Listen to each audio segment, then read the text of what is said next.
Discord is at the heart of cross-Atlantic gaming. So today, it's sponsoring us. Come down, join us. Links are in the show notes. Now it's time for Fight For Me. Fight For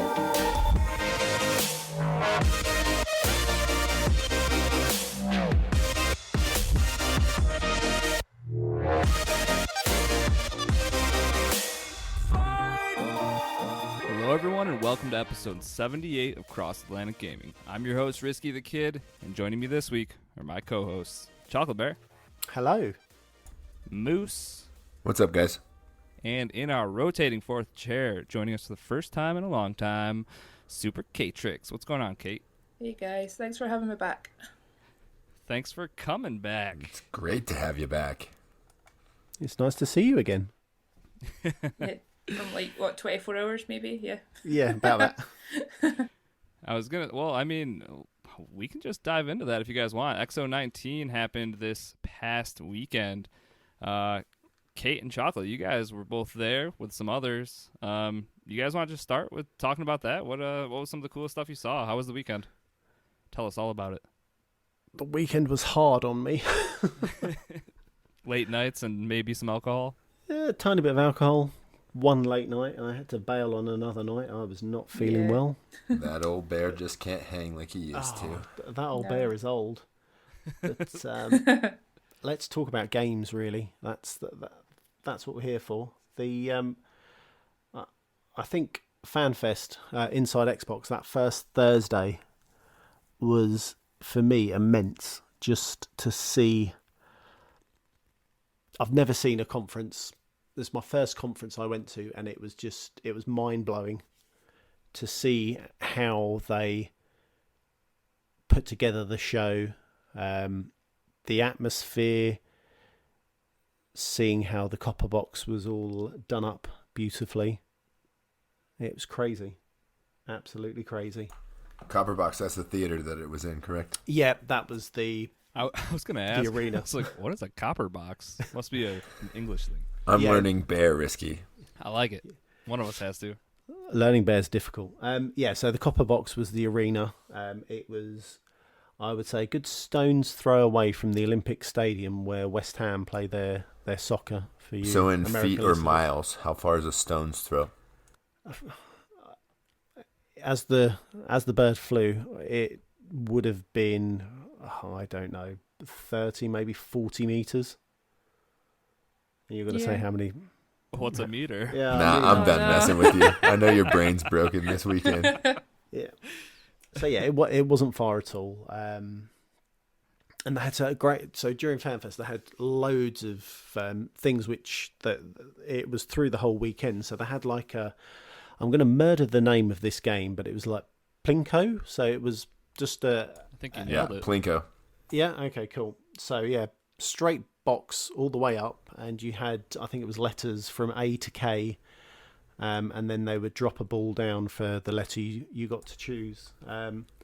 Anybody from the U.S. knows exactly what you're talking about if they missed a day from school, because it's a common game on The Price is Right. Oh, okay, all right. And as they dropped the ball, I had a go, and on my first shot, I hit and got myself 12-month of Ultimate Game Pass. Nailed it. Oh, Good work, Chocolate. I was boy, Bear. so happy. That takes a lot And of skill. That's right in the center, right? Because I saw Yeah. a picture, and it looked like 12 was only the center slot, and then the rest of them were different numbers underneath 12. Yeah, so 12 was the centre slot. I think you had one either side. Then there was 3. Then there was 6. And then there was a couple more of 1 month.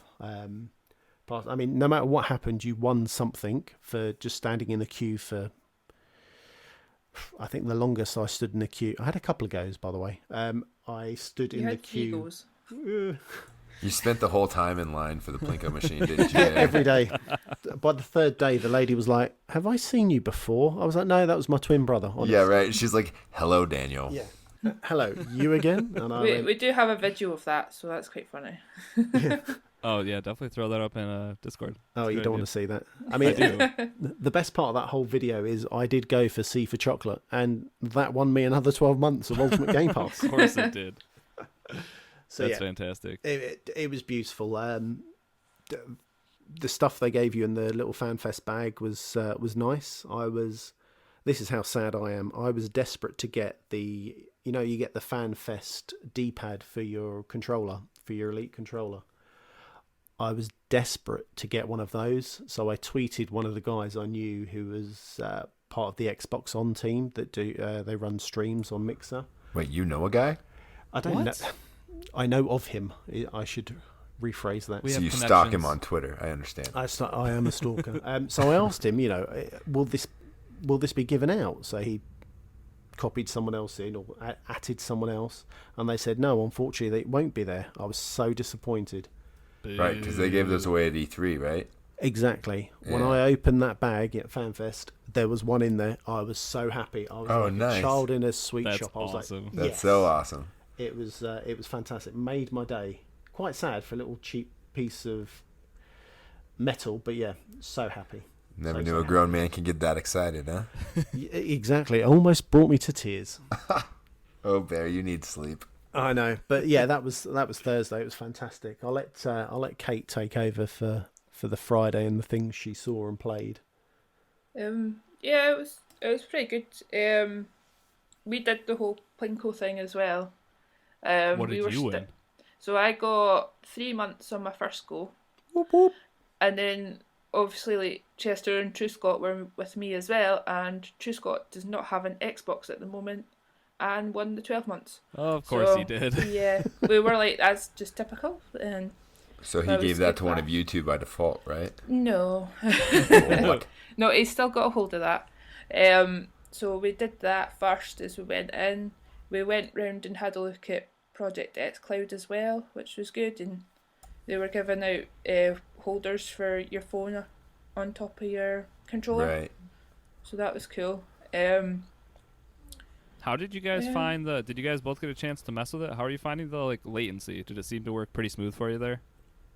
They did say that it was going to be pretty laggy just now, but it looked like it would work really, really well. So Okay. Yeah, cool. I saw there was someone was doing a test with it and kind of moving the controller. I think it was Forza, and then you could see the wheel, and there seemed to be Tiny bit of latency. a second, maybe a second and a half delay. That's a lot. I'll say a second and a half. Is huge. Yeah, I might be over exaggerated. There was no more than a second and a half.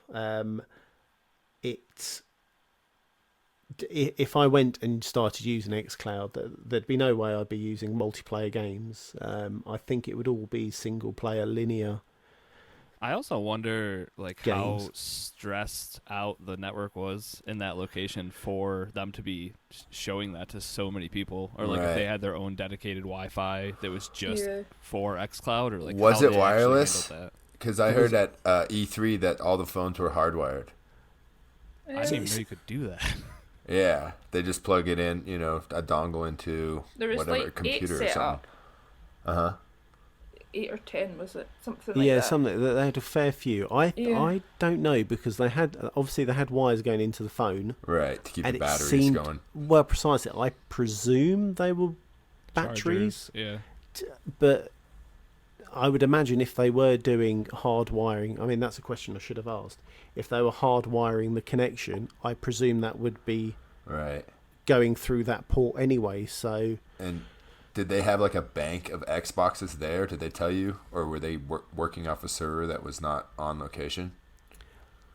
Those are the questions I didn't ask. Yeah. Because I was too starry-eyed. Yeah, you're like, shiny things. This is cool. Exactly. I mean, I was unfortunately out of my element. I was like a child in a sweet shop. I was just happy to be there and... Good for you, look at this. Oh, look at that. Where's my free stuff? Oh. Where's my swag bag? Yeah, where's my swag bag? Oh, there's a game I really like that I saw. I want to play that. Yeah. That was it. It was... I did not ask the hard-hitting questions. Well, speaking of games, though, what games did you guys get a hold of? I saw you both got to play some Bleeding Edge while you were there. Oh, that game. Tell me about some Bleeding Edge. That's isn't that a melee-focused Overwatch is what I just keep thinking? Yeah, or am I think wrong? I think that's the nicest way to robot put it. Chicken legs. I tried to jump on it on the Thursday, and I didn't like it at all and didn't get on with it. Fast forward to Friday, we all go in and they actually have a tutorial, and it tells you how to move, how to jump, how to melee, this button, that button. After I managed to do the tutorial and complete it, I'll let you know. Loved it. Got out of the tutorial. Yeah. Yes. The game is really good. It's really smooth. It's strange playing a melee-focused kind of game action like that. Hero game, yeah. Yeah, because you're used to Call of Duty or Overwatch, shooting, range attacks. This one you have to get up close and personal. So yeah, I enjoyed it. After that session, I was hooked. Really do like it. Yeah, it was like Capture the Flag we were playing. It was quite good. Yeah, and the Capture the Flag was quite funny, wasn't it? Because there were 3 spawn points, and then it would shift through all the spawn points. And I think we were on some map with a train. Yeah. Which the train kills you if you get in the way of it, just to let you know. Imagine that. Yeah, I got nailed a few times. Especially with someone I was playing with. I said, "Oh, watch out, the train's coming." He moved. I went forward. I got clipped by the train. Well, at least he moved because you told him, right? I think he moved before I even told him. You're a hero, Bear. Yeah. Yeah. Took one for the team, definitely. Were there any prizes involved in any of these games if you achieved a certain status or? No, I don't. Not that I saw, and not that I was ever close to achieving any type of hero status in any game that we You played. did complete the tutorial, so. That's an achievement in itself to me. It is. You haven't done that in some games. I know. To But be you fair, can it was if you- shortened a lot, so it must have been about 5 minutes or something. So Oh, I wow. worked with that very well. How long was the Yeah. line that you had to wait in to play? Do you know? I think over the whole 3 days, there was probably only 1 or 2 lines that lasted, or that we were in, that lasted more than 5 minutes. That's okay. amazing. Yeah, that's awesome. Yeah. So we were estimating. I think the arena took 7,000 people, just over. But it didn't look like there were 7,000 people in there. Dude, that's awesome. It was nice. It was airy. Yeah. I think the biggest queues we potentially could have had was Star Wars, but that's only because they gave you 30 to 40 minutes in the game. Nice. There was So also quite. Sorry.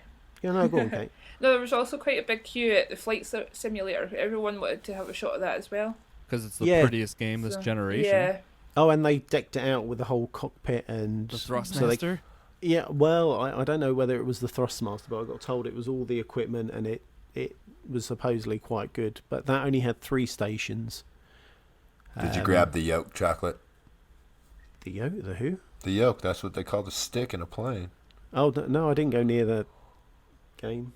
Well, It never interested me flying. never ever, huh? No, Bear stays on the ground. Bear tries to. There's Safest only place to be. Sometimes climbs trees when he's bored, but well, exactly. If there's honey up there, I'll be up there. But yeah, I didn't jump in it. I think Chester and Truscott they queued up for it, didn't they? True Scott, that was like his kind of game he wanted to play, so he waited with Chester for that. They quite enjoyed it, but Chester just was like pretending that he didn't know how to fly anything, even though they had like model helicopters when they were younger. So he was trying to show off to the guy in that. So Oh god. basically trying to crash a plane. yeah, it was like, oh, I'll just do this, and he goes, how did you know how to do that? And he's like, oh, I don't know. I just guessed. Yeah, I just guessed. Give me some free stuff. I just felt this like brilliant- that would work. What a good guess. Yeah. Or just to answer back, how would somebody not know what to do there? Better question. Pretty simple. That should have been it. That should have been it. Yeah. But I mean, for the size of the arena and the amount of games that were there, I don't think there were that many games there to try, if that made sense. I'm sure there was only about 20 different. Which is a Different lot games? for it being That like is. just an Xbox thing, though. And it sounds like it was super exclusive too, which sounds really nice. A big arena with 7,000 people would seem pretty empty. Yeah, I mean, it was like I said, it was so bright. Bright is the wrong word. It was so breezy. There was loads of room to move, walk. Yeah, and that's the exact opposite experience I have at PAX every year. Right, and I think E3's the same way. Where you're just shoulder to shoulder, and if you find that's why I just play indie games the whole time I'm there, because they have the shortest lines. If you want to play anything that's AAA or coming out soon, it's just kind of you're gonna spend a quarter of your day just standing in this line, and not worth it. No, to get that sounds 15 great. minutes What you're talking about, though. Right. No, it was good. I wasn't. I don't know how I feel about how the day was split up. So they had an AM session and a PM session. So you had 4 hours in the morning, morning-ish, 4 hours in the afternoon. So they had a break in the middle? Yeah, so 2 o'clock was kick out for the first people, and then 3 o'clock was the entrance time for the PM people. You only got to go to one or the other then? Yeah, well, if I was bright, I didn't think I could do this. I tried at the time to buy tickets for both days, AM and PM, and failed miserably. So that's why I did the Thursday, which was FanFest. So that's Friday AM, Saturday AM.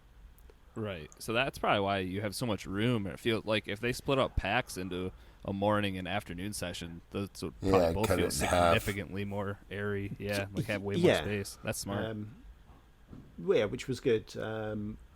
I suppose the only gripe I've got about XO19 is I wish they released the panels before they released the tickets, so you could then know where you needed to be there. Yeah, I mean there was a Bleeding Edge panel on the Friday PM, and I missed out because obviously I didn't buy a PM ticket. It's on the internet. I watched it. They posted it. Yeah, I mean yes, I can go back catch it. But it would have been nice to be there. Right. But then I suppose on Xbox's thought process, if you then do that, you potentially don't have everyone fill up a session because they don't want to listen to person X or person Y. Exactly. You end up with standing room only in some places and nobody in the other ones. Exactly. But that would have been my only gripe. I would have loved to have had that kind of option. However, I understand gripe, why. Though, yeah, because I think that's kind of weird not releasing a schedule of panels beforehand, and you kind of just have to get lucky if there's something you really wanted to see. Yeah. That's not great. Was there either a game for either one of you guys that you did your favorite ride at the amusement park and just go straight back in line after you got done playing it? For me, oh God, what was that game? There was a game I played. Huh? There was a game. I don't remember what it is. Roller Champions. I played 3 times. Oh yeah, that's the roller derby game, right? Yeah. Oh my God. It looks so cool. Fun. Yeah, I can't wait for that to come out. It comes out next spring, I think. Yeah, well, so I was speaking to the guy on the stand, and I was like, "Oh, when's the release date?" And he kind of looked at me. I was like, "Next year?" And he was like, "I was like, "Next year after that?"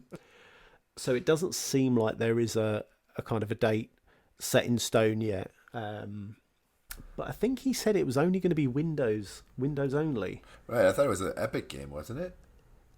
Oh, that it's one of those big. it's Ubisoft. There you go. Yeah. Yeah. I played with an Xbox controller. Still could have been a PC on there, but right. Felt good. The game was funny. It was hilarious. It was absolute carnage. Yeah. But yeah, that brought smiles to my face. It was really, really good. And if you're really bad at shooting, the mechanic's not brilliant at shooting, you've still got a place in the game because you can just bully the other opponents by pushing them over, knocking them out. You get to be the goon. Oh, precisely. It was great. So I shot a few times. Dreadful. So I decided to take out the other team. You were a jammer. I tried to help the team progress. You by clotheslining everyone. Got to get up on your derby lingo, dude. There's jammers, there's blockers, there's the one that skates around and tries to score the points. Why do you know all this? Because Spike TV had a league back in, I don't know, 1998 or something, and I watched it. It was just women's roller derby, and I watched a season of it. And those girls are mean. Sounds wonderful. What else? Kart Driver Drift. You guys both played some of that. Yeah. Please tell me about this game. Yes, please. There was such a big line for it, so I just kind of hopped on Chocolate's kind of session with it. So what they did was they did a time trial one first, and then the next one was a speed kind of session for the game, and then so Chocolate took the first session and I did the second one because it was just too long a queue for me to stay. Oh yeah, the queues were quite horrendous for this game. It was quite good. So they gave you the intro on how to move, how to slide, how to drive forward, as if that would be difficult. But the game had such a kind of, I don't know if when I spoke to the developer, he looked at me as if I was a schmuck. But I said to him, oh, it's got a massive Mario Kart vibe. And he was like, oh, yeah, it has. He's like, he compared this to that trash Mario Kart. Can you believe that? But the guy was quite nice. He was like, oh, yeah. You know, it does. And I know we watched, I think you saw them on XO19 when they were, on Inside Xbox, sorry, when the two guys were racing. Pros. Oh, my God, on keyboards as well. Did you see one of them, how they were just sliding around the corner and drifting? Yeah, they've had hours and hours and hours to actually practice. Precisely. And I was saying to him, I said, the game's brilliant. It's so much fun. Trying to master that drift is tough. It's quite fun. I was watching Kate go round. They had like a mini kind of five-a-side soccer field.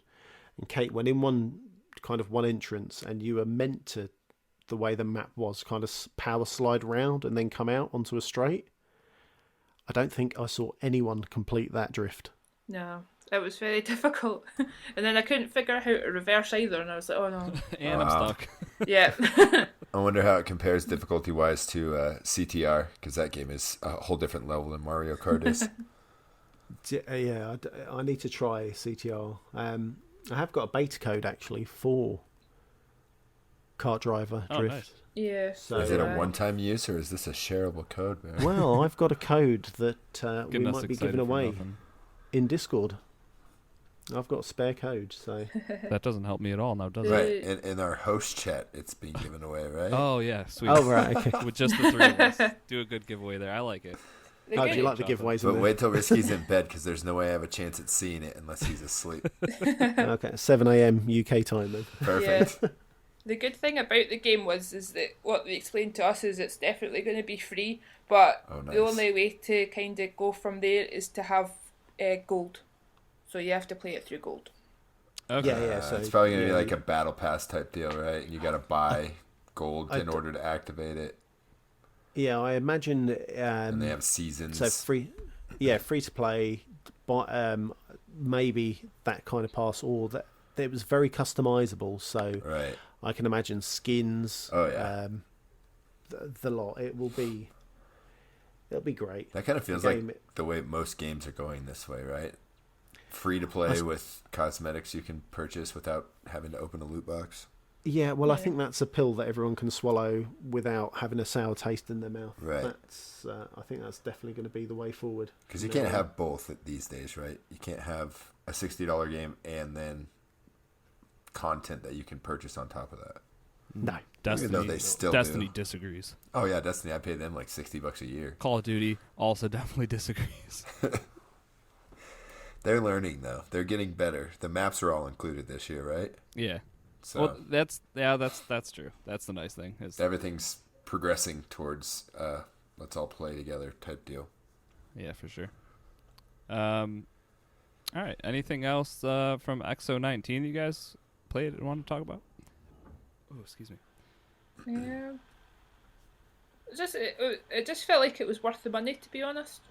Yeah, you said it was, what, £20 per session? Yeah, £20 for each session. And even for the Thursday session as well.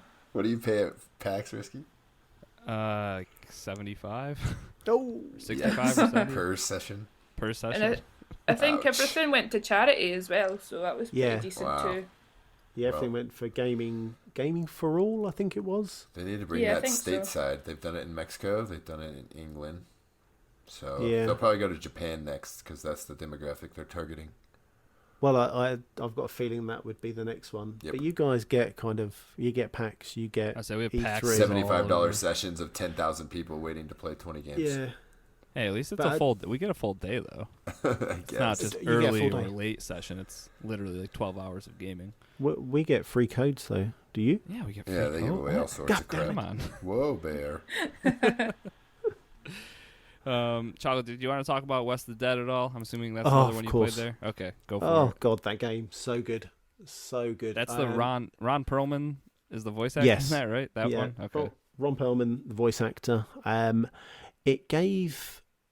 Well, visually, I looked at it and it gave me kind of like that Red Dead Revolver type visuals. Playing it though, very much it's kind of using your surroundings, shoot, dodge, roll, hide behind a. You had like boxes in certain maps. They all get procedurally generated, so the map will change every run, and you have to go through the level and light up your area that you're in. So there might be 3 or 4 kind of, like the old Western candles, or oh god, I can't even describe it. Like in Red Dead, where they would have a lamppost going up and you'd have the old guy that would have to light it on fire for it to come back on. Yep. Okay. They have lanterns, oil those lamps. Oil lamp is probably the perfect word I should have used. Or a gas light. Oil lamps, they had those around and you would have to light up 3 or 4 to light up the room, and once you did that then your enemy would appear, and then it's you versus him trying to either shoot him with your 6 gun or a nice long rifle. Right, and it's twin stick, right? Top down. Twin stick, top, not necessarily top down, It's top like at an angle. to the side. Yeah. So you can see your whole body.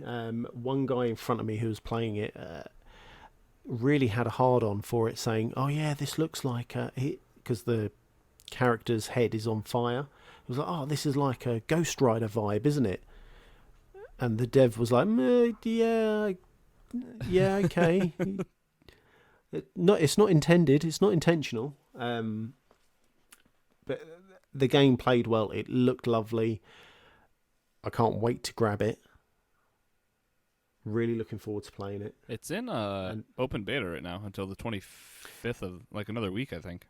Yes, you have to go onto the. I think you have to go into the Microsoft Store to download it to get into the beta to play it.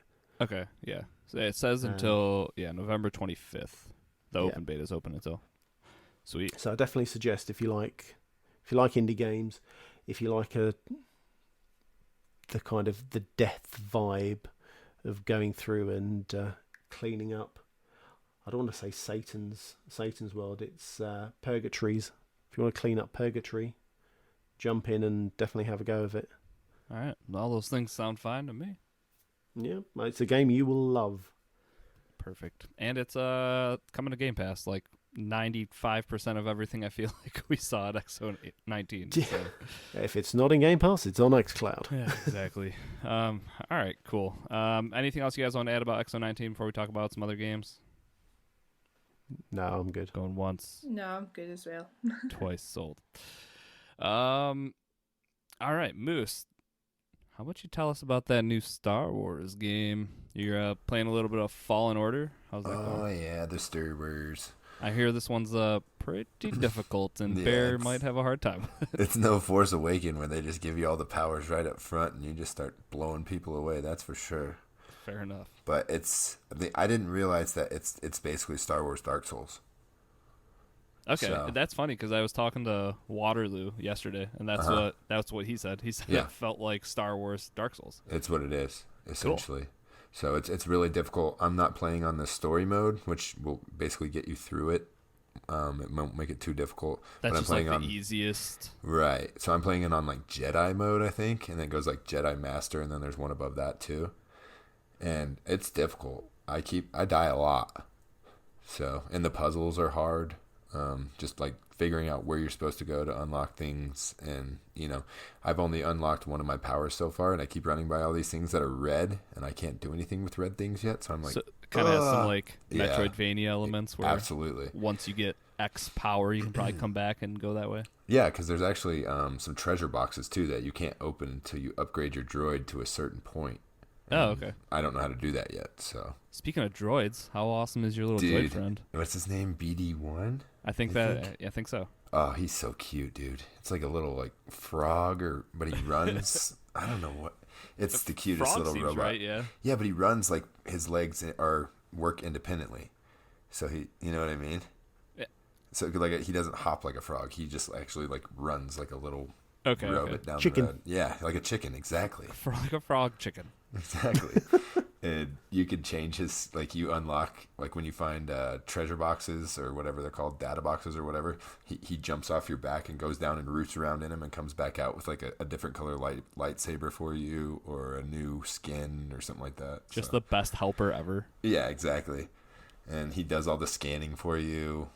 He'll jump off your shoulder and run in the direction that you need to go if you can't figure it out. And how's just doing Star Wars stuff? Dude, it's a beautiful game. Good. Oh my gosh, it's so beautiful. I can't wait to play this. I don't know how beautiful it's going to be for you and your my OG PS4 rocket ship. Yeah, your subgrade PlayStation non 4K, but it's a gorgeous game. It's got a great story so far. I've got maybe 3 hours under my belt.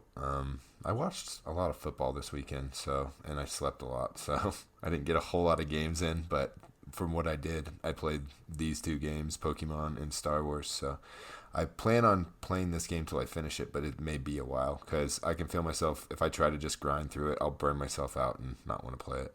Especially when a game's, like, punishing, like, hard. Yeah. That kind of wears down on you even more. Oh, yeah. So I get to a point where I'm like, I die like 4 or 5 times in a row. I'm like, okay, time to switch to something else. Yeah, but that's when you come back the next time and beat it on your first try. You just kind of need that mental breather. Exactly. Yeah. So sure. It's a great game. I suggest everybody check it out. It could be Game of the Year material. Awesome. Oh, can't wait. The other game you mentioned, the Pokemans, we both picked that up. Well, you did, and yeah, we're freeloaded. Game sharing it. Appreciate you. No problemo. Pokemon though, that's quite something. It looks way better than all the other Pokemon games that I've played, and it seems like people are also really mad that this game doesn't look good enough or doesn't look the way it looked when it's not as cartoony. I don't know. It looks good to me. I just saw comparisons of like textures. Like if you look at the grass now compared to what they initially showed it, and people are like outraged. Oh jeez. If this is the reason you're here, I don't know. The accountability buddies are in force, huh? Yeah, it's just there's been tons of people that are loving this game, and then tons of people that are hating on it because like they also cut like half the overall roster of like all Pokemon, but it's still like 400 or 500 Pokemon for you. They cut out a bunch of the originals, right? You had to make room, which is something you've been playing for like 10 games at this point, collecting these things. I understand you have your favorites, but you can go back and play those games still. Can you though? Yeah, I think so. They still have the technologies, right? Yeah. So yeah, I mean, I've gotten through the opening hours of it. I got into my first, what is it called? Like the open areas. Right, into the wilds, I guess is what they call it. Yeah, the wilds. Where the dungeons are. I've been there, where they have like the raid battles, and I actually did one. What? I said it's sweet.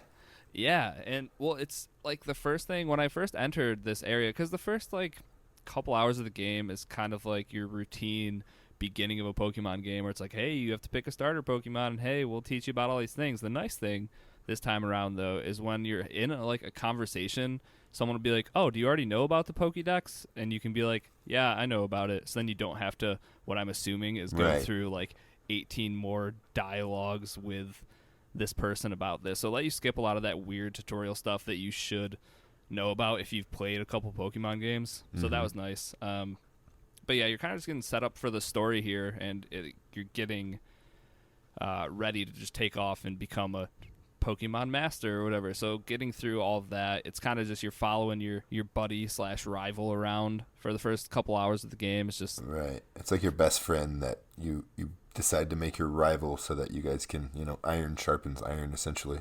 Yeah, it's funny how these games have evolved over time. It used to be like just somebody who hated you and this is your rival. Now it's like, hey, we're best friends. Let's be rivals so we can train against each other and become better.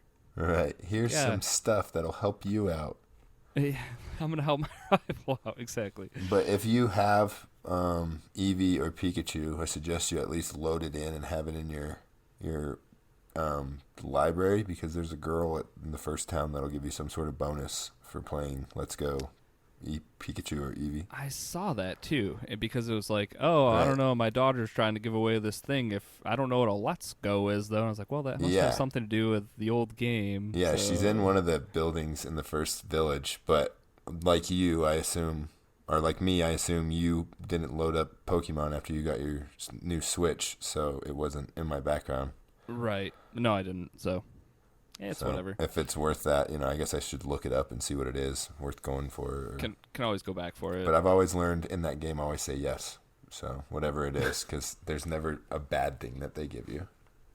What's it like have you got to the chance where you can, is it fight other real people or join up? So yeah, that's like where I just kind of left off, was in the big open world area where you can actually move the camera around, which is a big deal, and it actually is kind of cool being able to look around your surroundings for the first time in one of these games. But yeah, so there's like these big red lights that are beaming down from the sky that you can run up to, and they're like Pokemon dungeon raid battles, I think they're called. Yeah, Dynamax raid battles or something weird. But yeah, so you go up to there, it then will match make you with 3 other people. If you're offline, it'll give you computer players, and then you just fight a giant Dynamax, which is like the humongous version of a Pokemon, but you can also Dynamax your own. So like the first one I went into, I made my starter water Pokemon Sobble. I always want to call him Wobble, but I'm pretty sure it's Sobble. So I made him just Dynamax, and he became humongous, and he literally shot one like water attack and killed this thing, and I was like, yeah. I feel like this was supposed to be harder. Well, I think that's just the tutorial, though. Maybe because it was my first one. Yeah, because I found a few other ones, and I got my butt handed to me. And that's why I was saying I need to play it online, because I've just been playing it in airplane mode, because we're essentially sharing the game right now.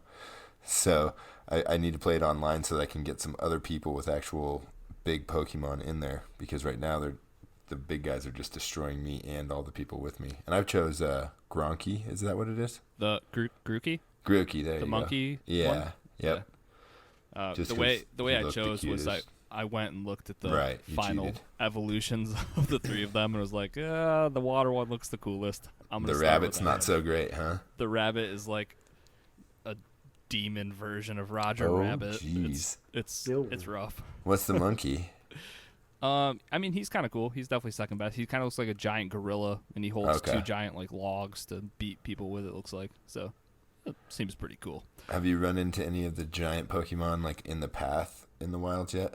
Like just the Dynamax size ones, or just like a giant Onix walked by my screen. Exactly. Yeah. Don't mess with those guys. Yes, I ran into him right off the bat, and he was like a level 31. My highest guy was at like 15, so I was like, run away, hit the runaway button. Yeah, we're out of here. They give you those Poké Dolls to put down in your place to run away if you don't have that. Set down and run. It's cool, and it has like the XP sharing. So whatever your squad is, you can obviously have 6, but it's like the guy that you send out to fight, he gains the most XP, right? But your 5 other Pokemon that are on your person, like in your party, also level up, so you don't really have to worry about starting every other one or something to level them up like equally. They all are kind of getting XP as you go, which is cool.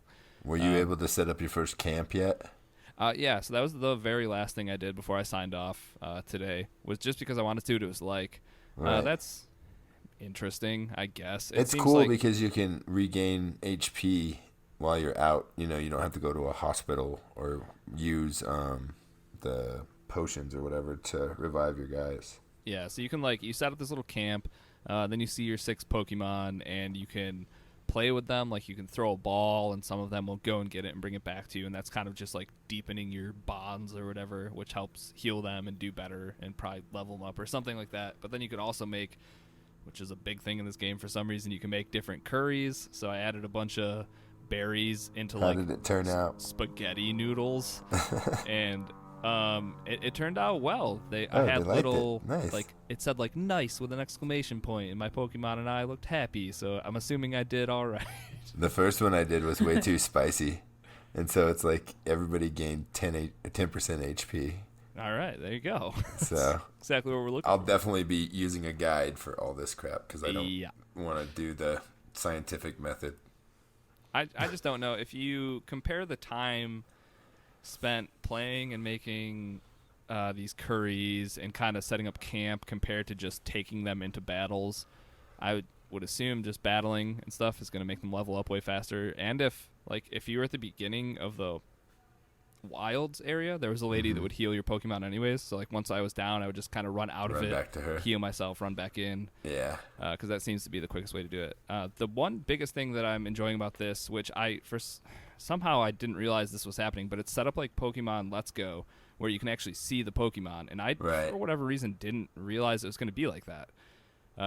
So that's awesome, being able to see what you're going to run into. But then in the grass, sometimes there are like exclamation points where you don't know what Pokemon's going to be there. So, have you figured out how to do the crouch walk? Because I haven't. I just run through the grass as fast as I can and hope I don't hit anything. Yeah, crouch walk is just you need to move slightly with your analog stick. Oh, that's dumb. Yeah, it'd just be like slowing down your speed. That way makes you crouch, and then you won't be attacked by things. But yeah, there's these dog ones that like hang out, and the electric ones, yeah. Yeah, and they just chase you. Like, and they're faster than you too. And then they book from the tall grass, and they just like follow you until they hit you, or if you get far enough away. And then there's happening bird Pokemon that fly around that you have to like whistle to get them to come down on you. Yeah, there's definitely a lot of cool elements in this game, and I haven't even gotten to my first gym leader, and I feel like just spending time in this open world area, there's plenty of Pokemon to go after to start loading up that Pokédex. Right, and I think like because it's got an 8 on Metacritic as far as the reviews, and then it's got like a 3.9 for users. So I think there's a lot of review bombing going on because people are like, not my Pokédex. You know what I mean? Yeah, because they're mad about the changes and not having some of their favorite first gen Pokemon being there, which is such a get over it, Snowflake. The world changes around you whether you like it or not. Yeah, it's something. So, but no, I'm enjoying it so far. We'll definitely keep playing it. It's definitely my Switch game for now, for a while, I would assume. Not much coming out. So I may look for a cartridge copy of Sword, since you got Shield. On a sale at some point. Just so you can run online all the time. Well, no, just so that I can be online and then we can trade. Actually trade the uniques from each one. Yeah. Exactly. I like it. But yeah, so far so good. Get you some Pokemans, Bear. Do it, Bear. You love the Pokemans. Well, I might be game sharing with someone who enjoys Pokemon, Boom. So we'll wait and see. That's all you need. Oh, I did see that Football Manager's coming out soon, too. So. Oh, no. Football Manager 20. See you later. Yep. That's also in Game Pass for PC. Oops. Boom. Spoilers. All right. And then the last thing I was going to talk about quick was did it. Woo. Yeah, it was just a Destiny 2 update. Our little raid team, which is me, Moose, Shopa, Waterloo, Dean, Sherpa Dean, and Jesse, Prince of Cats. We finally got through the Leviathan raid, which is the very first D2 raid. Right, and blew up Callus 3 years ago. Finally got that exotic quest line started, I guess. Yeah, from 3 years ago. So we knocked that one out, and then immediately after that, Sherpa Dean was like, all right, well, the Eater of Worlds raid is up next. So we were like, all right, let's do this thing. So I think we've got like 5 more D2 raids to knock out here. But yeah, there's a ton of them. Still having fun, and beating those raids is always a ton of fun. And I think for a few people, it was their first one. So right, yeah, it was I've beat Vault of Glass on the first one. From the first one. But I did it like 2 years later in about 45 minutes with a bunch of overpowered people, so it wasn't the same experience. You know what I mean? Yeah, for sure. It definitely, because that's the thing. It took us a couple weeks with a few different tries. Right. And I think this one ended up still taking us like 3 hours to get through it. But once you finally take down that final boss, it's like, it's no better feeling. It's so good. At the same time, it's also like, screw you guys. See you tomorrow. Yeah, it's like, this shouldn't have taken this long. I'm out. See ya. Yeah. But yeah, Destiny 2, still fun. Still going strong. Still an addict. Yeah, for sure.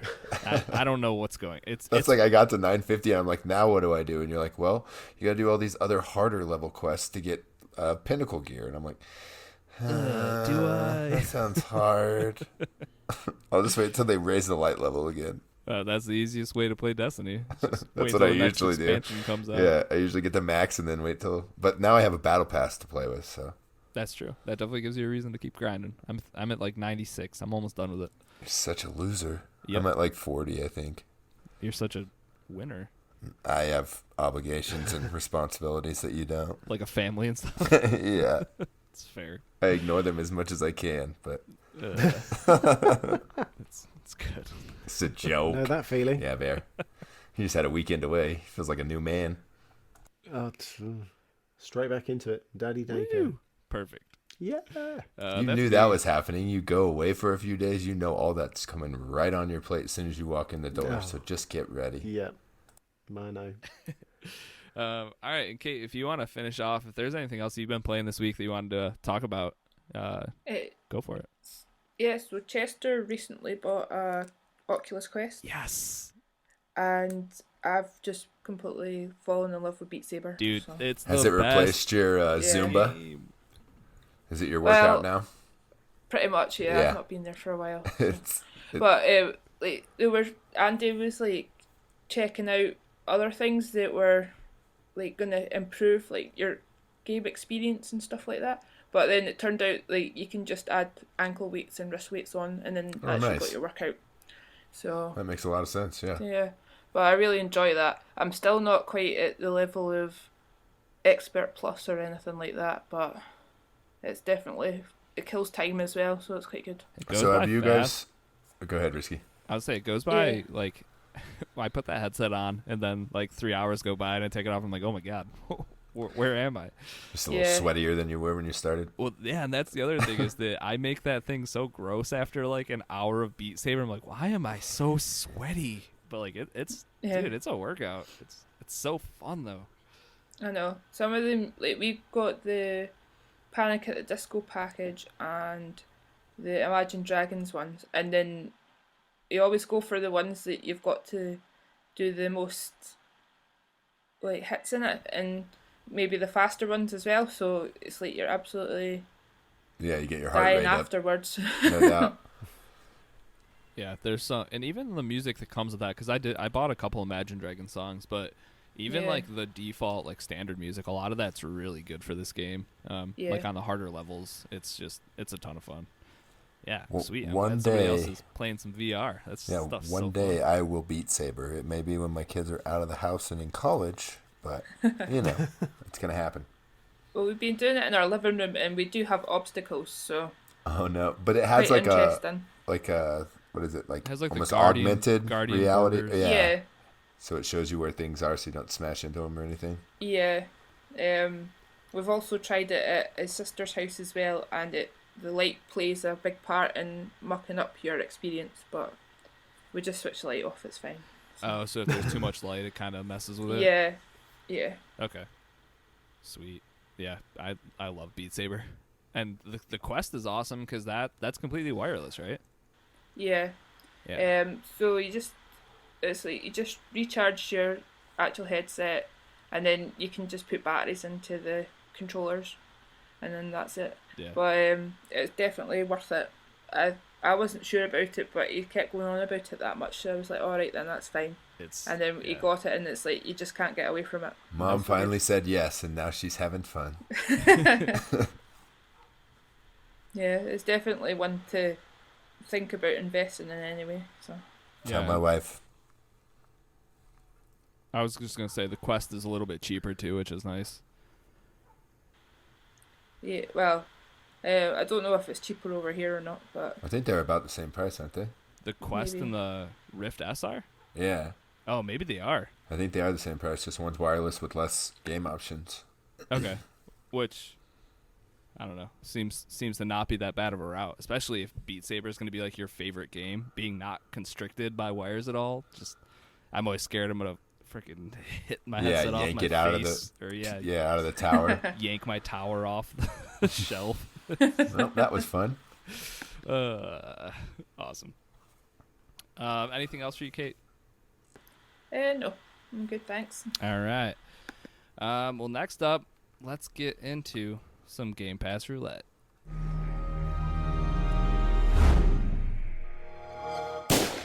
All right, so our Game Pass Roulette game for the past month has been The Outer Worlds by Obsidian. This is their RPG game that they've been working on for a while now. That finally came out, and we all got a chance to play it. What I wanted to do first, though, was get into some of the community feedback, because I think it might be the best way to do this. Is kind of, I think so. Maybe bounce off them instead of saving it for the end and just piling on to everything that we may have already covered.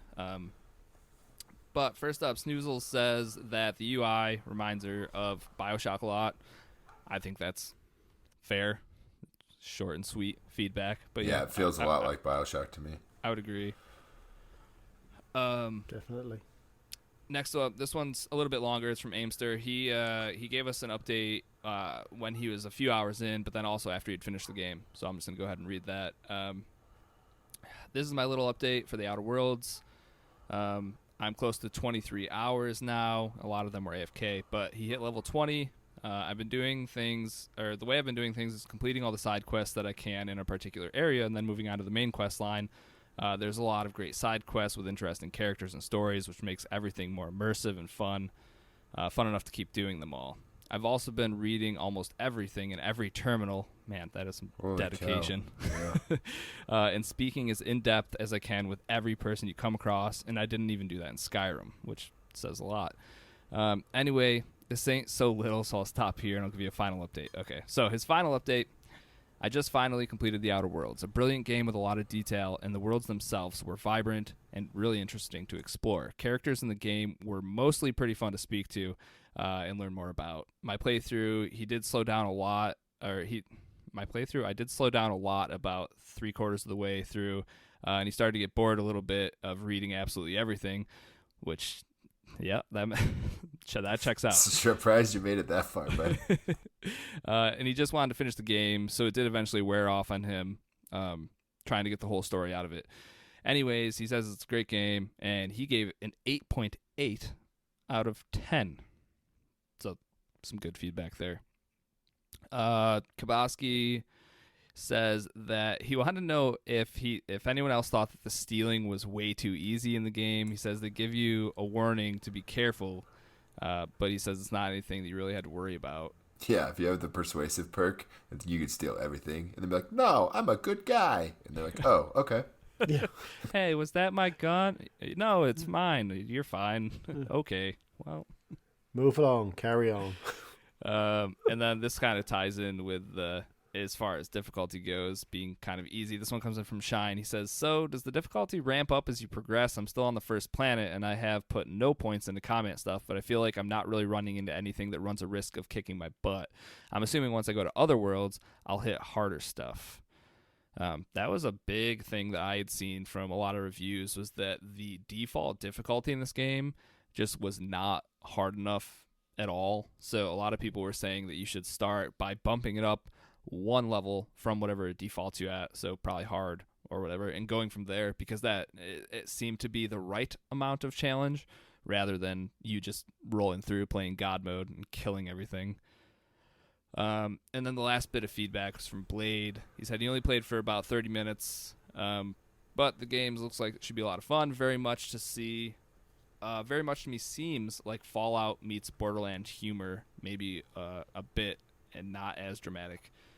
But he loves a fun game that makes fun of itself, which I think, yeah, some of the dialogue I ran into is definitely funny. I'll start with Aimster's stuff, though. As far as being able to drag out a conversation, if that's what I would call it, even though it's what I do in 90% of these games. It's like, because when you walk up to someone and you start to have a dialogue with them, when you hit an option, you get through that piece of dialogue, it grays it out, and then you can go down to the next one. So you kind of have a nice little checklist of now I've had every bit of conversation I can have with you. That means I'm done talking to you, and that's how I end up playing a lot of these games. I just mash the skip button through all of it, and just see if it gives me another quest. There is two very different ways to play these RPGs. I'm reading everything in, and you know, it's good voice acting. Are you reading everything in terminals? No, I'm reading all the dialogue. I'm not reading anything in terminals. Yeah, like put that in the library. Somebody will read it later. So do you guys do the dialogue with the text as well? Yes, I always put the text up. Yeah, same. Yeah, I do too. In every game. Especially with games that are so like out there and creative like this, where it could be a lot of like proper nouns that maybe they may say it, and I'm like, what? Or accents. Or if they have accents, yeah. But if they say like the name of a planet or maybe like a company or something, I can actually see what the name of it is, which kind of helps out later if you're looking at your maps or you're in a dialogue with someone else, being able to actually see it. So yeah, I usually play that way as well. I think it's the better way to do it. Yeah, I actually started putting all my Netflix stuff subtitles up too. Just because, you know, they're there if you need them. Okay. I don't know about that. I tried watching Peaky Blinders once, and that was something I definitely needed subtitles for.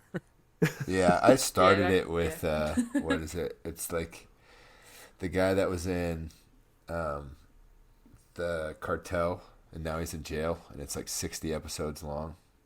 And it's all in Spanish. So I started watching, you know, English subtitles, and now I just watch it for everything. Just because, yeah. Yeah. That's fair. And I watch things at a low volume because the worst thing in the world is to wake my kids up. That's so if I can just get all makes sense now. Yeah, if I get the gist of what they're saying and still can read it, then we're good. Sold. Good job. Yeah. Overall, though, how are you guys liking it? Did any of us beat it? No, I have not. No, I didn't. That's a silly question asking me. That's true. You've been busy. Yeah, he's been beating other games. Well, yeah. I think I'm maybe 2 or 3 hours in. Okay. I spoke to I don't know if this is a spoiler. I got to the vicar, but the second half of the vicar conversation. Who's the vicar?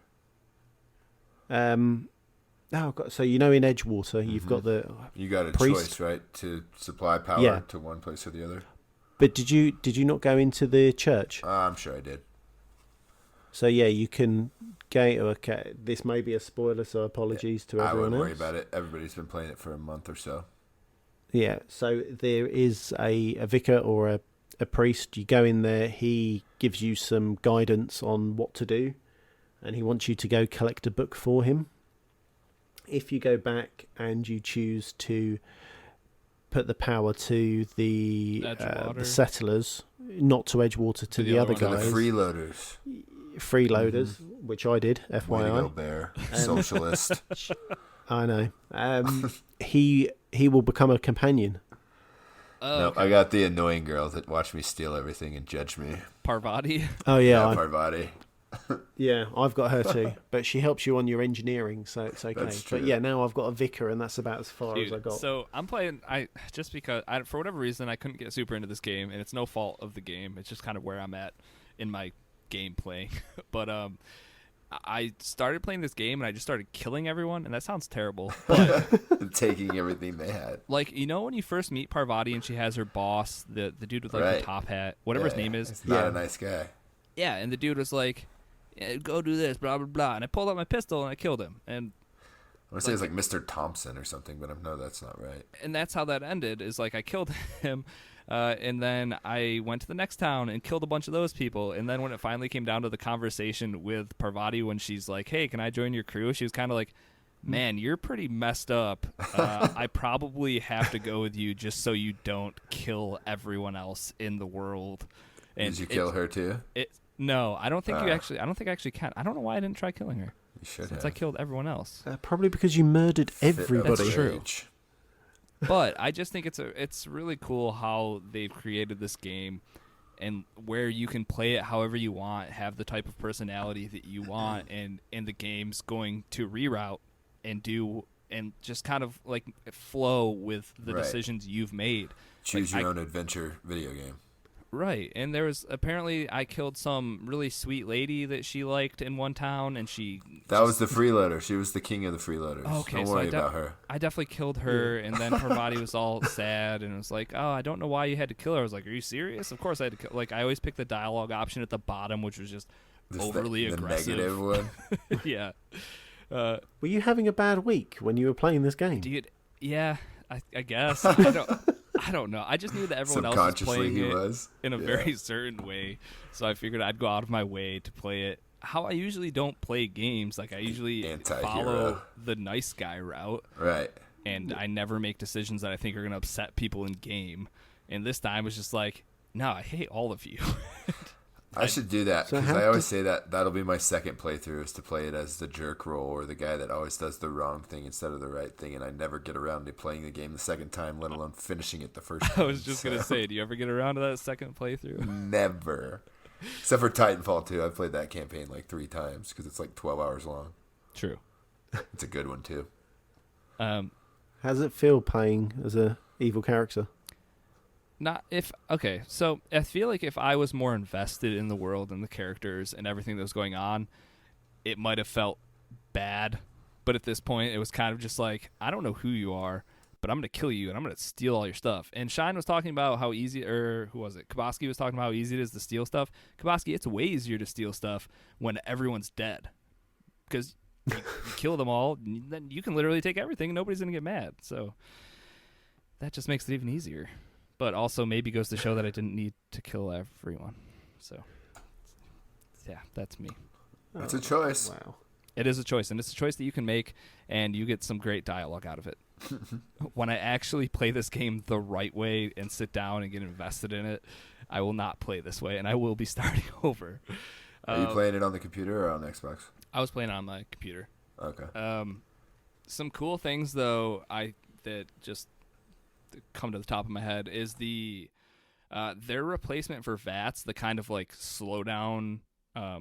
It's kind of like bullet time from Max exactly. Payne. That's what I thought exactly. Bullet time. But then you can also still target specific spots on who you're killing. So it's kind of like a weird mixture of VATS with the bullet time. I think that's super intuitive, I guess, because if you don't want to copy VATS.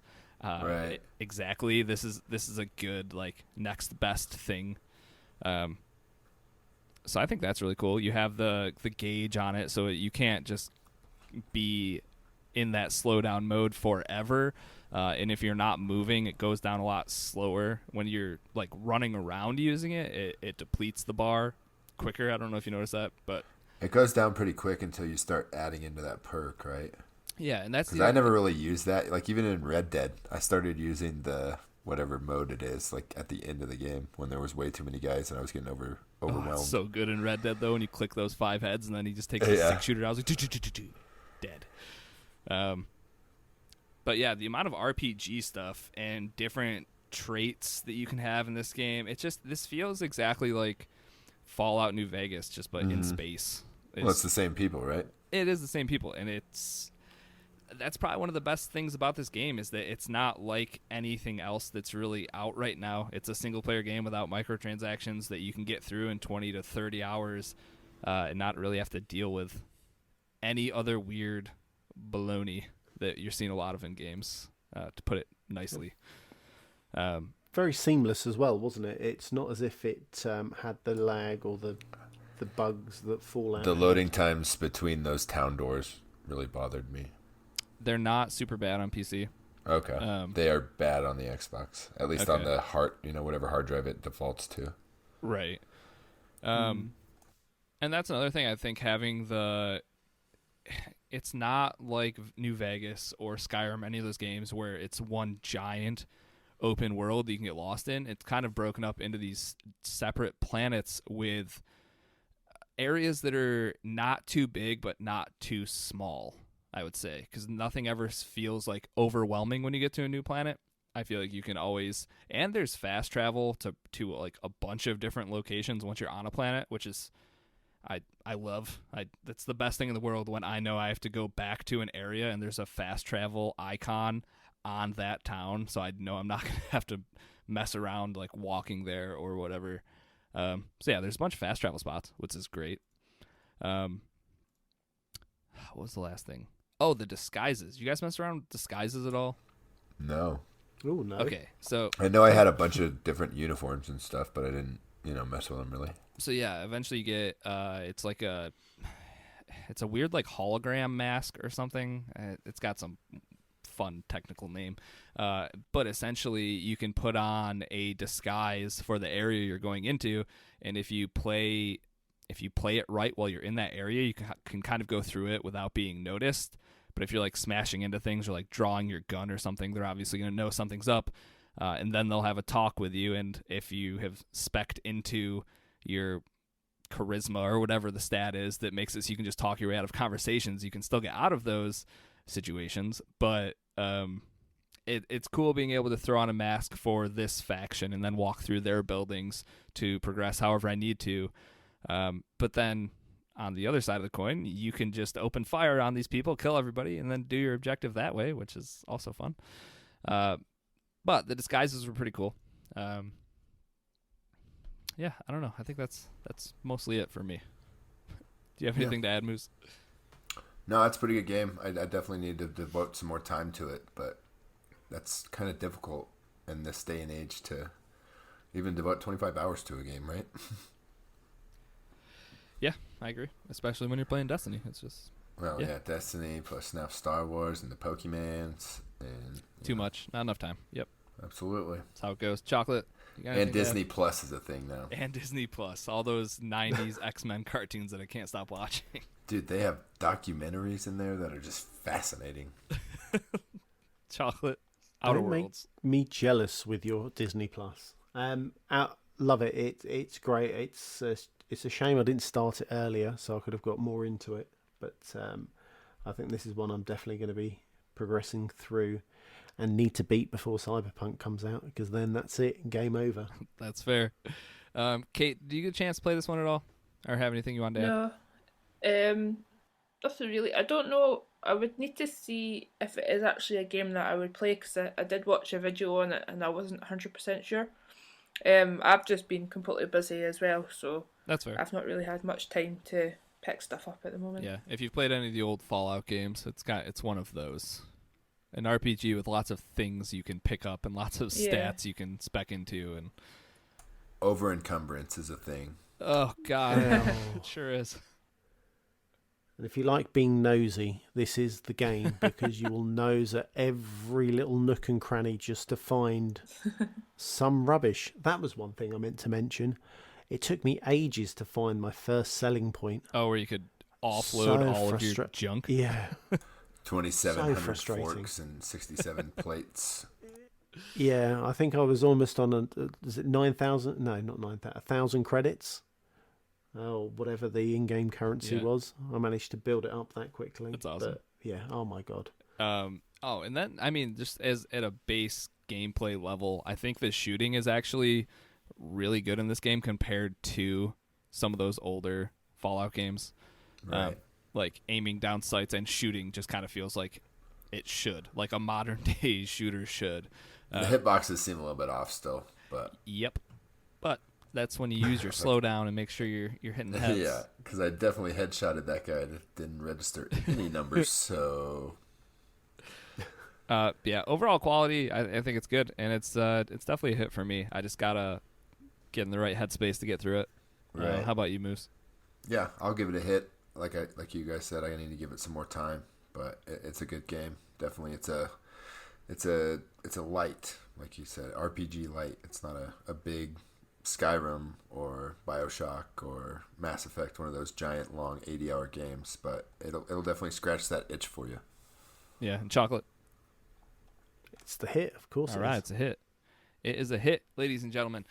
All right, so before we hop out of this segment, we are making some changes to Game Pass Roulette. Well, not really. We're kind of just the only thing we're doing, instead of having it 2 episodes a month like we had been doing, even though obviously this last one we did it a month, but we're going to stick with that now. We're going to do one game, and we'll have a month for people to play it, get some feedback in. It seemed like it gave everyone a lot more time, and we seem to get the best feedback for this game and having this amount of time for people to look at it and actually get to play it. So we're going to stick with that. And,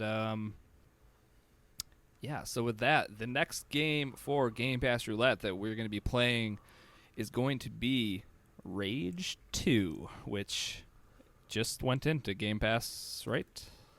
Yeah. Yeah, it dropped on Thursday, I believe. During XO19.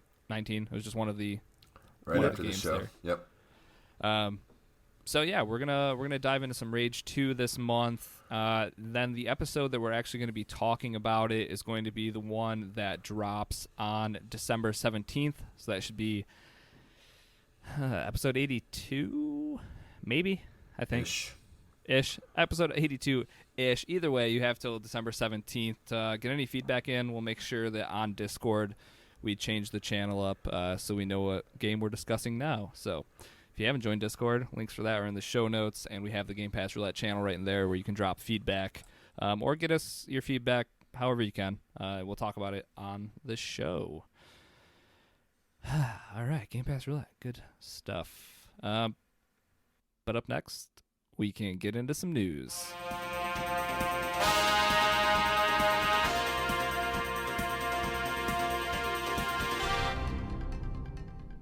All right, Moose, what's going on in the news this week?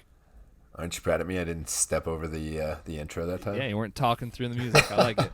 Appreciate you. Well, let's start with Anthem. Think we talk about this game ever again? Talk about beating a dead horse. Yeah, it's not dead, bro. Yeah, BioWare is working on a complete overhaul and revamped version of the epic failure. So, look forward to that. Comments? All right, let's move on. You can be a stormtrooper in Fortnite now if you're into that. I believe it's in the cosmetic store, but they dropped it as part of a collaboration with the release of Star Wars Jedi Fallen Order. It's a nice little skin. I do like it. Looks pretty cool. Caffeine enters the streaming game.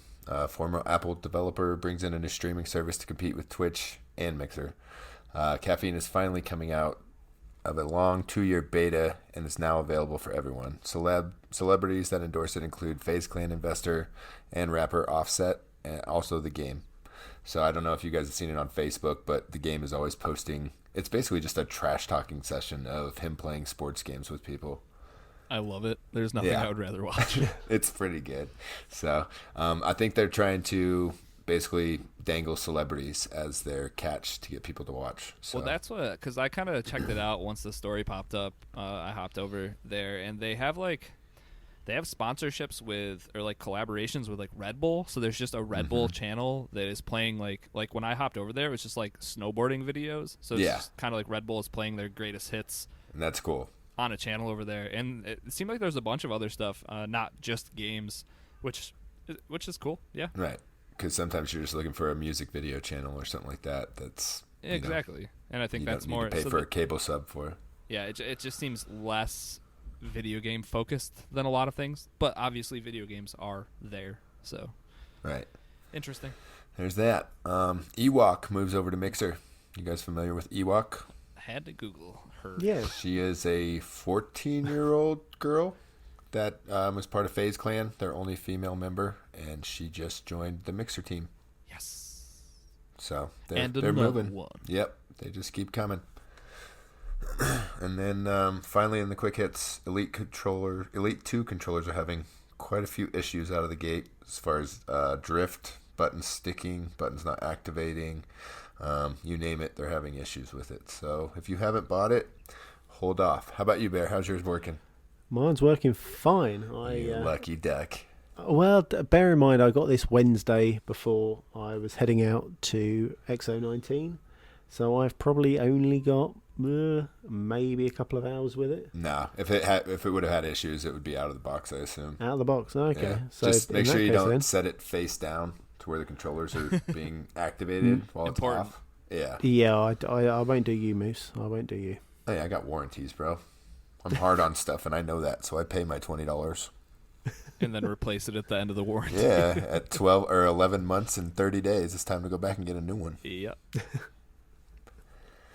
So that's it for quick hits, and then I guess we'll just summarize XO19, the annual global celebration of all things Xbox. So feel free to touch in on any of this stuff or not.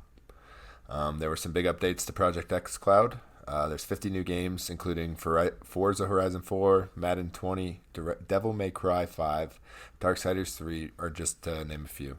The service will be coming to Windows 10 PC in 2020, and xCloud will soon support additional game pads and third-party controllers, which I'm not sure what that means. Apple, possibly?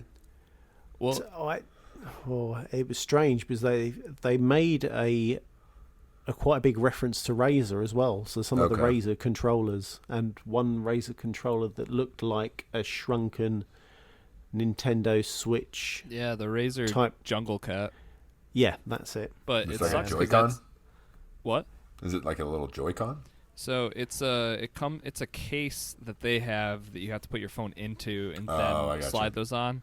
So it kind of sucks because you'd have to take your phone out of your case to put it into the case for the Jungle Cat. And the other thing that sucks is that Jungle Cat thing is only compatible with like 2 different phones right now or something like that. So it's kind of like, Is that the one that has like the weird spider fingers that come on and push the screen when you... Have you seen that controller that you hook on your phone and then like you activate a button and then like a fake finger comes up and actually pushes on the screen wherever? So I know what you're talking about because I bought a really cheap knockoff pair of those when PUBG Mobile came out because you could shoot by tapping like the top of your phone because it would make the little finger come down and push essentially on like where you need to fire. But yeah, I know what you're talking about. The big thing I thought here with the supported controllers is that one of the controllers they said was that you're going to be able to use was actually a PS4 controller.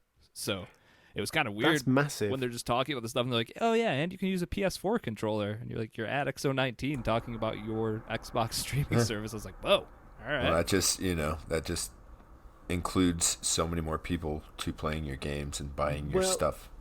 Yeah, they also mentioned during it, I'm sure, they said play the games your way, and they've focused quite heavily kind of saying we'll take on anything and everything. Right. They'll support anybody that wants to. Precisely. Yeah. It almost sounds like, come upstairs, tell us what controller you play on, and we'll make sure we have it. That's the gist I got from that whole tagline. And it's Bluetooth controlled as well. Yeah. Right. So your controller's got Bluetooth. It will. Yep, and that's almost any Xbox One controller. All the newer ones that are coming out now. Not the Gen 1 ones, but the ones that came out since the S, I believe. All have Bluetooth. I'm just looking for like I feel we need someone to have a travel sized controller or like just something smaller now than because like lugging around a Xbox controller isn't that small. Like my hands don't get any smaller. Like the Xbox controller is about the right size for me. Yeah, and obviously that's going to be the truth for a lot of people. Just as far as it being easy to bring with you, I think having a smaller controller of some type is a good idea.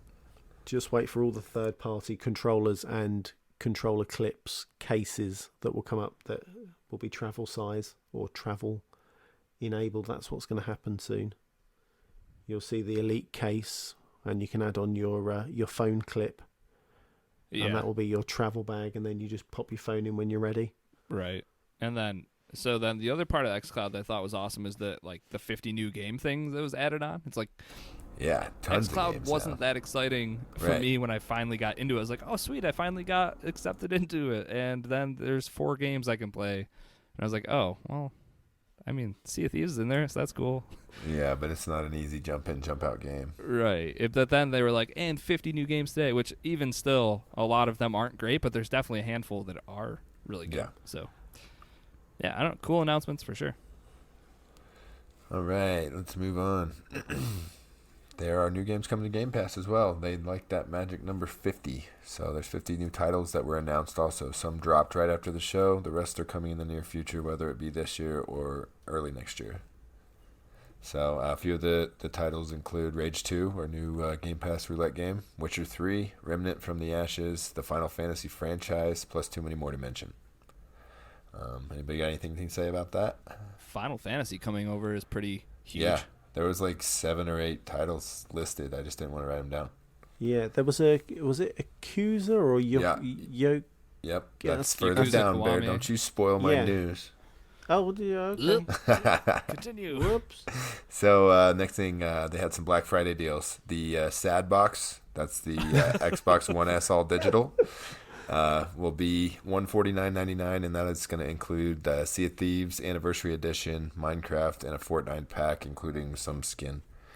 There's also an Xbox One X temporary price drop for the holidays. It's going to be $350, and it's going to be there'll be multiple game bundles for that price. And did they stick to the $100? That's always going to be $100 cheaper, didn't they? Oh, as far as what do you mean? Yeah, there? was it from the digital to the S, or was it the S to the S to the X? They always said there's always going to be $100. Okay, well it's $200 difference. from the all digital to the, so it must jump up $100 in tiers. Yeah. So then, if you're paying for the disc drive on the S, it's going to be $250. Is that right? Don't hold me on that one. I don't know. All I read was that the X was coming down to $350, and the all digital edition plus a few games was $150. Okay. Anyway, moving. Let's gloss over. And then let's see, they're going to have some games on sale as well. Forza Horizon 4, Sea of Thieves Anniversary Edition, State of Decay 2, and Hellblade will all be 50% off. And then the Gears, which is a newer game, is going to be a third off, 33%. So some new games if you haven't played any of these or bought any of these. Some good sales coming up. I'm sure there's going to be way more than that too. That's just the ones that they highlighted. So they also had a ton of new game announcements. So let's just get right into them. The first one was Everwild by Rare. It looks visually like Breath of the Wild to me. Not much other than that. It was a beautiful scenery, beautiful landscapes, and there was interaction between nature and humans. So you guys have anything to add to that? Yeah, the stream. I know this doesn't matter for chocolate, but the Mixer stream. Oh yeah, I didn't see it out live, right? For this YouTube or for the debut of this trailer or whatever, like Mixer just stopped working for everyone. Yeah. I was like, wow, how does this happen? Not a great look. And then I figured out like they're really pushing you to use Mixer through your dashboard, but it runs like crap. Yeah, that's like, not great. It always glitches. It always seems to the frame rate seems to break down more on the dashboard version as opposed to if you just open up the app. And that's what I did. First I went to YouTube and it was running just fine. Imagine that. And then I just pulled up the Xbox app, or no, the Mixer app on my Xbox, and it was running fine inside there. So who knows? They always seem to have an issue right at the launch, right? It seems like they always have a hitch right off the beginning. So, but they got it fixed within 30 seconds or so. We only missed that first trailer, and then everything was good. So I don't know anything about Everwild other than that short clip that they showed there, and I looked at the actual website, and there's not much information there either. So to be continued, I guess. Then there was Tell Me Why by Don't Nod. It's a narrative adventure featuring the first transgender hero from a major developer. It's a story about twin sisters, right? And then I thought it was a brother and a sister. Well, that's the thing, Bear, is it used to be a sister and then it becomes a brother. Because when you see him as younger kids, like the sister just has like kind of short, bushy hair. Is the way I interpreted the, and then she gets a shorter haircut and starts growing facial hair and stuff. Oh. This is when I was halfway through my hot dog, so I was pretty hungry. Hit up the snack bar before you went in, huh? I did, yeah. I missed out on a beer. I just managed to get my hot dog before it started. That's great. So, that's a very narrative, story-driven type deal. I'm sure Risky will tell us what it's all about. Yeah. And then Grounded by Obsidian in Xbox. This one looks pretty cool. It's a first-person co-op survival game. Basically gives you all the feels of Disney's Honey, I Shrunk the Kids. It's so weird. It's like you're just in somebody's backyard and you have to fight off bugs, and you have, tiny little objects that become giant to you. And I was gonna say, and like as far as the survival elements go, when you're like making your hut, he's just like taking blades of grass to like make walls and stuff. It's kind of cool. So, it was strange because it did get a bizarre reaction on the show floor, but there was a pretty big queue. I say pretty big queue. There was queues at that game every time I thought, oh, do you know what? I'll go try this. So I didn't get to try it, but I've been told it's all right. It's all right. It's all right. It's good. Yeah. So take it as you will. I think it drops in Game Pass, doesn't it? Yeah, I think it's going to come straight to Game Pass. It's an Xbox original game, so it should. Yeah, I felt like literally everything that we saw at this thing, it was all going to be in Game Pass. That's what it felt like. So, all right. Next one was there's new Sea of Thieves content, Risky.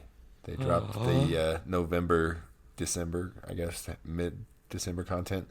It's called The Seabound Soul, and it includes a new Tall Tale, a mission that focuses on the pirate lore. So if you want to learn more about why they're there and all that stuff, play this mission.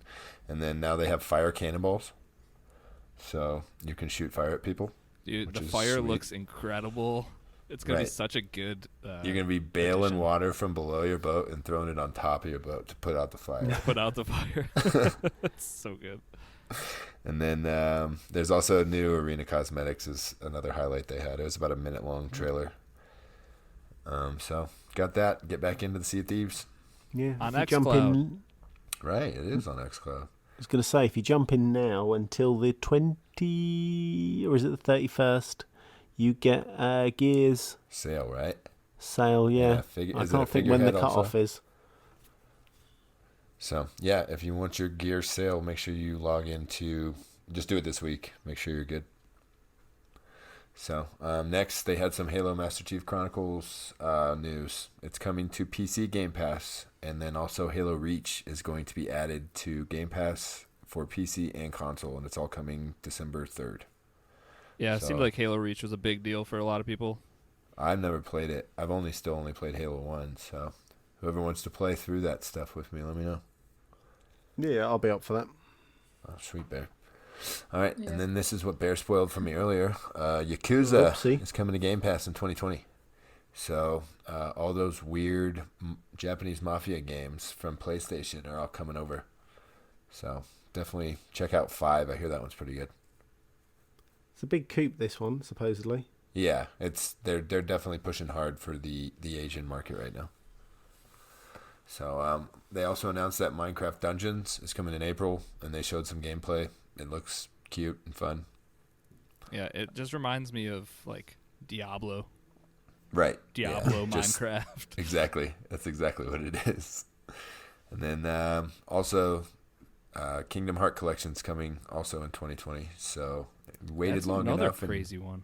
Right, because that's been PlayStation exclusive for like 20 years-ish. Yeah, it's just we're actually getting a lot of these older Japanese games ported over here, which is good. Yeah, that's what I think their focus is on this new launch, is trying to get some of that market over there, because there's a few people over there. Yeah, there's quite a few. Sorry, the flight pattern is busy by my house tonight. I tried Kingdom Hearts 3, and I thought I was dead against Kingdom Hearts. Played this game, and oh my god, it was great. It is a great game, isn't it? So fun. So I might be diving in. They're really weird. Kingdom Hearts. That's the thing, is if you can skip through. I think you can skip through the cutscenes, and you don't have to know the story to play Kingdom Hearts. Okay. Because I don't know any of it. I'm about halfway through 3. That's all right then. The next one up, Wasteland 3 by In Exile. This one hits close to home, literally. It's my backyard, the setting of this game. So they had a new gameplay trailer and the release date of May 19th. Anybody gonna check this game out? 100%. Yeah. Is this like a XCOM style? Yeah. Okay, I'm not gonna play it then. I played a bit of it on the show floor. How was it, man? Mouse and keyboard. I had no idea what I was doing. Not a clue. I think it looks so good. Looks good. If you're into that kind of game, obviously. Right. Very rich story and very. While I was playing mouse and keyboard, kind of Command and Conquer feel. Okay. But bear in mind, I was playing it wrong. I did not know what I was doing either. You were just search and destroy on the keyboard. I had no idea. What's this the one best do? part of the whole game What's is this that I was one able. do? Yeah, exactly. I had a tank, and that just melted any enemy. So I would always go to the tank and be like, right, shoot, fire, go. Other than that, yeah, no idea what's going on. Nice. Huh? Look forward to that. I think that's a Game Pass game too, so I will probably check it out just because it'll be at no cost to me. Then the next game they showed was Drake Hollow. It's a cartoony, it looks like a build survival type game. It's got a whimsical forest type creatures that help you out with your building and your collecting and stuff, and they interact with the humans. There's not a whole lot out on this game yet either. No, you have to build your base. You have to build a base up as well, right? As well as entertain them. So I had a quick go on it. Okay. And it was a strange game. It felt very. So you have to entertain the forest creatures while still maintaining your inventory and building and. Yeah, so you had to build. Oh God, what was it? There was a couple of things I built. Then there was like an entertainment. You built them like a bouncing ball, which they built themselves, and then they played with it afterwards. Okay. Very strange. Gave me a kind of a very Fortnite look. Right. I didn't get too much into it. I wanted to speak to the dev, but he was busy talking to someone else. Looks okay. I don't know whether I'll play it, but jumps in Game Pass as all the games do. Then it's always worth a shot. Yeah, I want to say all these games that they listed are going to be in Game Pass. So the last one that I want to talk about is they did have the Flight Simulator and a few other games, but that's fun and risky. Talk about Artful Escape real quick. Oh, just airplanes flying right over your house. Yeah, so this is that weird guitar game, I'm pretty sure. But it's a beautifully weird game with a kick-ass soundtrack. All that being said, I have no idea what it's about. I think this is the game that they've been showing for like years now.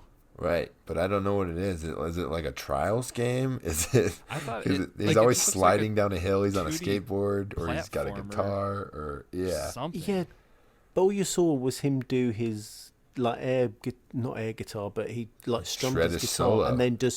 and then just slid. Right. There wasn't much else to it. What more do you need, Bear? A lot. A plot, a storyline, anything. The colors were great. The music was great. What else? I'd like to know more. Sure. If it's in Game Pass, why not? Right. So there was a lot more info and a few more games were discussed. But we could be here all night. So check out the Xbox YouTube page for anything I might have missed. Barry, you want to tell us about games out this week? Games out this week, yes. Google Stadia.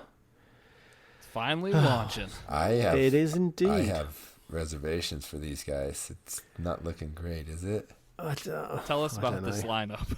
Okay, launch lineup. Yeah. So we've got Mortal Kombat 11. We've got Samurai Showdown. Oh my god, I can't even speak today.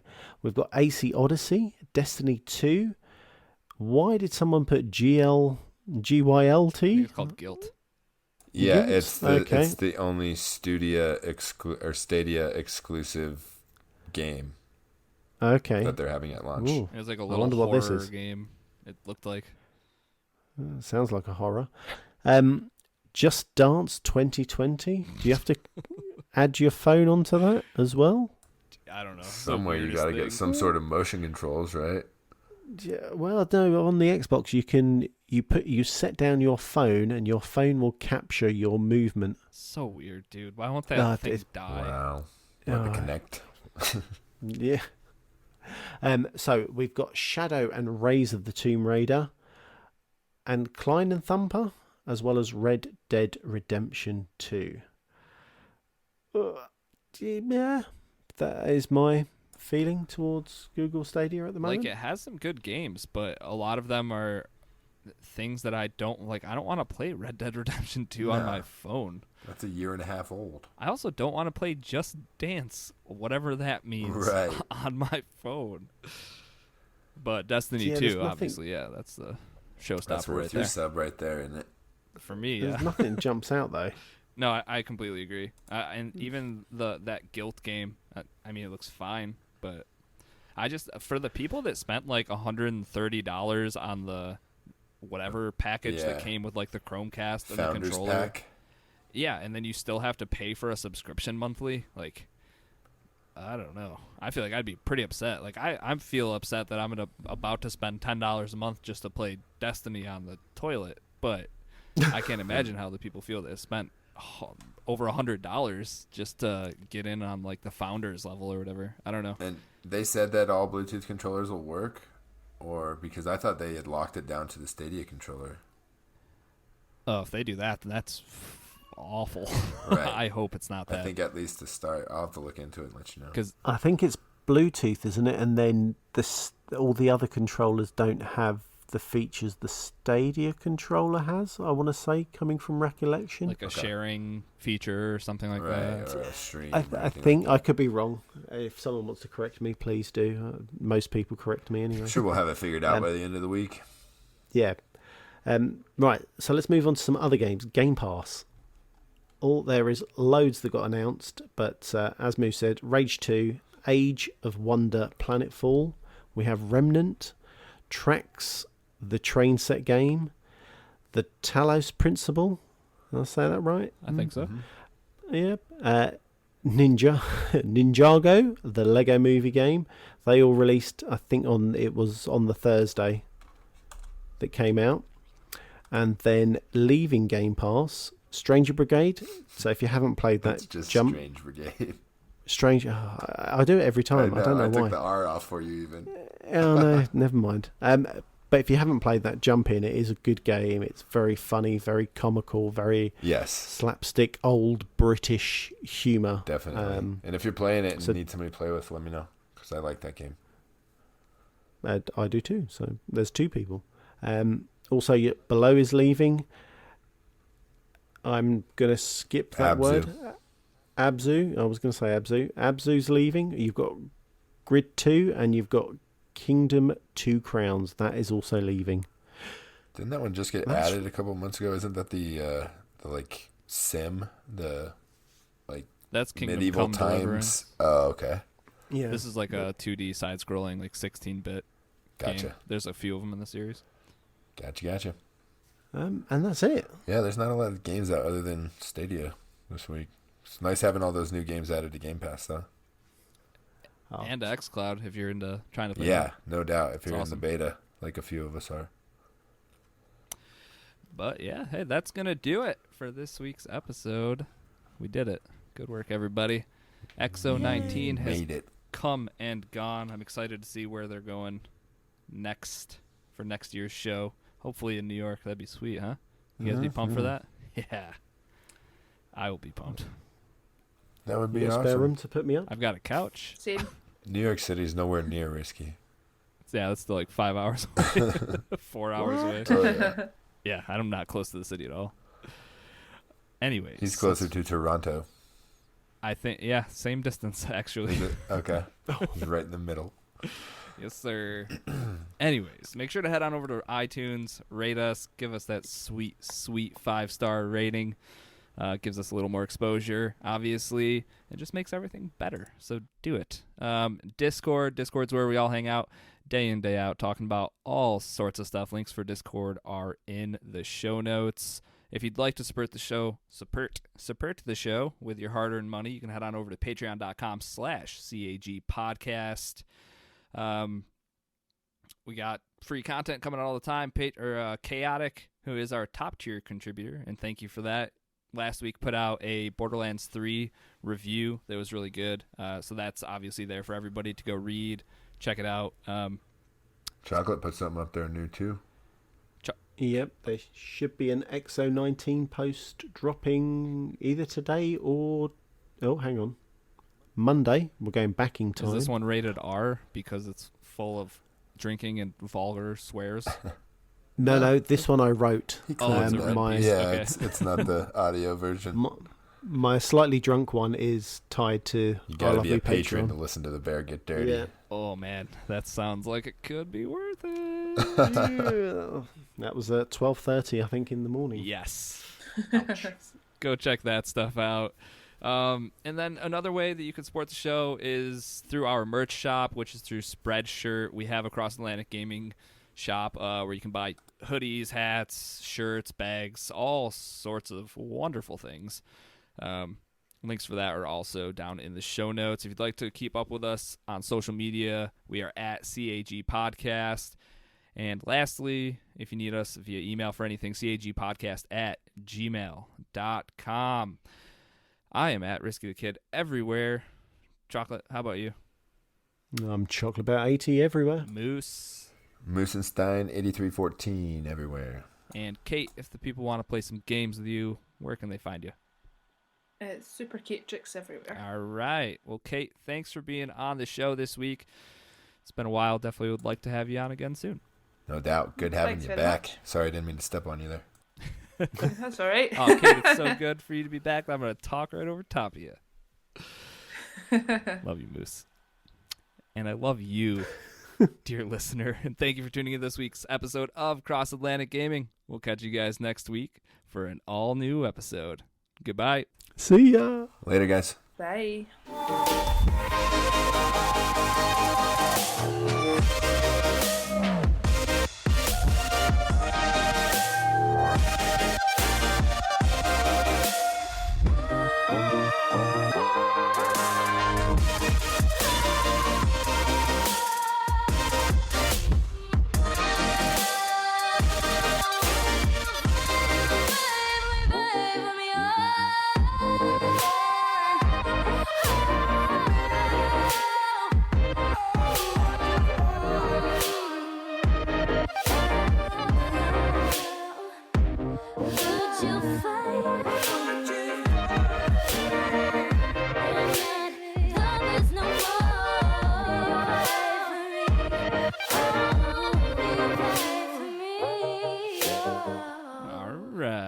So we have a XO19 dad jokes. Is that a thing?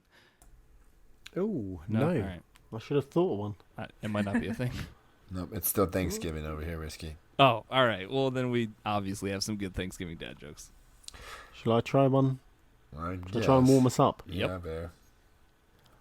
My family told me to stop telling Thanksgiving jokes, but I told them I just couldn't quit cold turkey. That's not too bad for you, bear. That's pretty good. So why can't you take a turkey to church? I don't know. No idea. Because they use foul language. What's the key to a great Thanksgiving dinner? Family. The turkey. That's bad. I apologize. Right, mine isn't very Thanksgiving, but what is red and juicy and round? What? I don't know. A lemon disguised as a strawberry. Wow, all right. Nice one. I like it. All right, here's another one. Who's the only one not hungry at Thanksgiving? The turkey. He's already stuffed. He's. Hey. Thanks for helping me out with that one, Risky. I got you.